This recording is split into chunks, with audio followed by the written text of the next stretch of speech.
We will be catching up with him a bit later, but now let's come to matters IEBC, where the tribunal formed to probe the conduct of IEBC Commissioner Irene Masit and former Commissioners Juliana Cherera.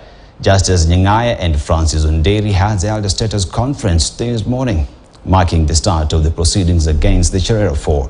Led by Justice Agri Muchelule, the tribunal has stated that it has received confirmation from President William Ruto of resignations of Commissioners Cherera, Nyangaya and Onderi, meaning the three will not participate in the proceedings. On her part, Commissioner Masit, represented by lawyer Donald Kipkorir, has asked the tribunal to adjourn its proceedings until a matter in court seeking the quashing of the tribunal is determined. The tribunal is expected to give further directions on Masit's prayers. Let's cross over and listen in live.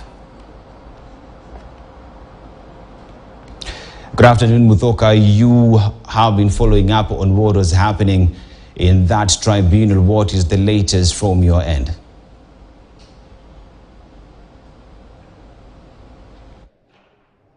Well, good afternoon. And that particular status conference that has been convened by the tribunal formed to probe the conduct of the Cherera 4 in relation to the August election has come to an end a few minutes ago, actually.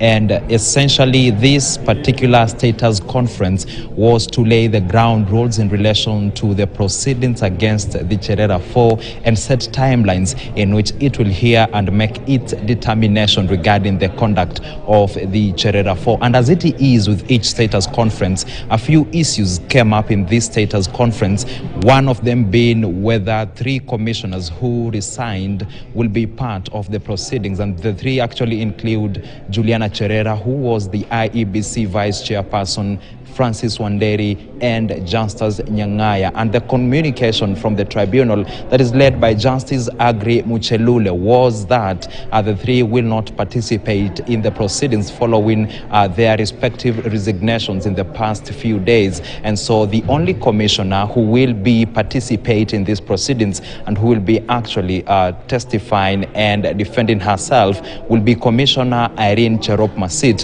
who hitherto has not resigned from office. And so with that, we are expecting to see the very proceedings now take place, and that is from 20th December this year, according to Muchelule, who is indeed the chair of the tribunal. That is the date as to when the first witness will be taken to the stand and definitely given further information as to why they think that the four IEBC commissioners, the three who have resigned and the one who has stayed put in office, are not fit to hold office. And then there are other timelines that have been set following this particular status conference, and that includes the lead counsel of the tribunal will have until the Jamhuri Day celebrations, the end of day, and that is the 12th of December, to serve and file their petition. And then the defense side, and that is of Irene Masit, who is represented by lawyer Donald Kipkorir, will have until 19th December to file and serve their responses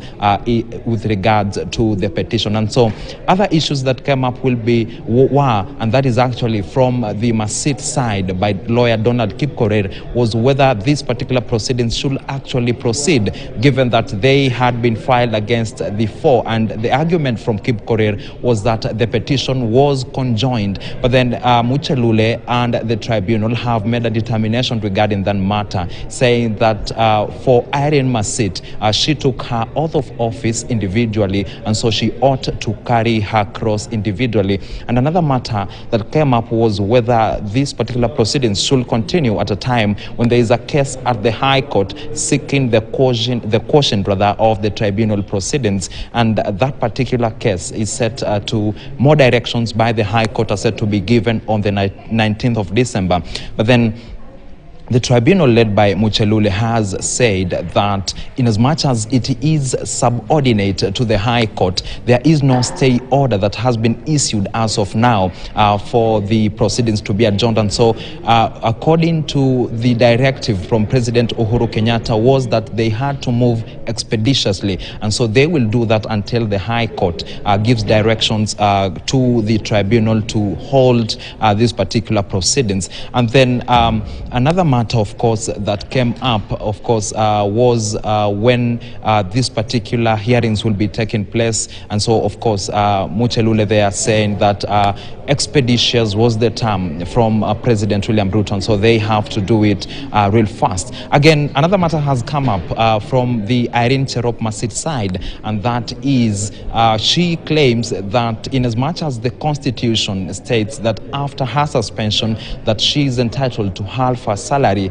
Kip Korir has claimed that her bodyguard, her driver, and her official car have been withdrawn. And then the very tribunal led by Justice Agri Muchelule has said that it will ask the lawyer for Irene Masit, and that is Donald Kip Korir, and the lead counsel for the tribunal to liaise and find out whether that has actually taken place and follow the right constitutional procedures in ensuring that her rights are not infringed in as much as she is on the spotlight with regards to the very proceedings into their conduct during the elections period. And again, another accusation has been made by Donald Kip Korir, and that is that the very commissioner, his client, Irene Masit, is under immense pressure to resign or else. And that was quoting Kip Korir, was that something will happen to her by the end of the day. And again, the very tribunal has maintained that it will treat that as rumors until it actually, and the lawyer comes up with further details as to who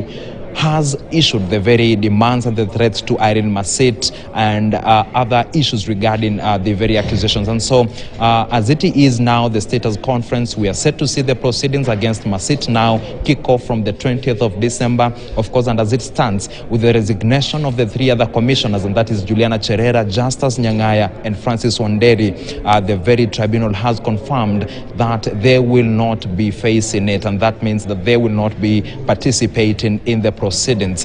And again, that is it from now and from here at the Kenya Institute of Curriculum Development, where the very status conference was taking place. And from 20th, of course, that is when this very place will be the venue for the proceedings against Cherera 4, and it is, in this case, proceedings against Irene Cherop Masit.